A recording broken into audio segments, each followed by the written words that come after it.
قال رسول الله صلى الله عليه وسلم صيام يوم عاشوراء أحتسب على الله أن يكفر السنة التي قبله।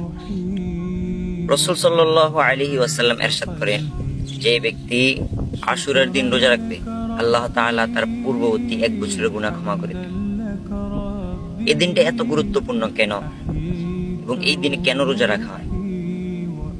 এই দিনে ইতিহাসের পাতায় খুললে দেখা যায় যে হযরত মূসা আলাইহিস সালাতু ওয়াস সালামকে আল্লাহ তাআলা ফিরআউনের হাত থেকে মুক্তি দিয়েছেন এই দিন।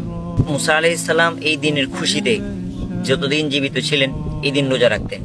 হুজুর সাল্লাল্লাহু আলাইহি ওয়াসাল্লাম যখন মক্কা থেকে মদিনায় হিজরত করে চলে যান, দেখলেন সেখানে ইহুদিরা এই দিনে রোজা রাখে।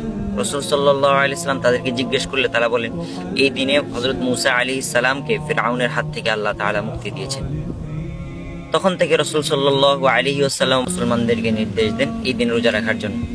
এবং অপর একটি হাদিসে বলেন যে ইহুদিদের সাথে যাতে আমাদের সাদৃশ্য না হয়, এই জন্য তোমরা পরে কিংবা পূর্বে একটি রোজা রাখবে, অর্থাৎ 10 মুহররম, এটাকে বলা হয় ইয়াউমে আশুরা।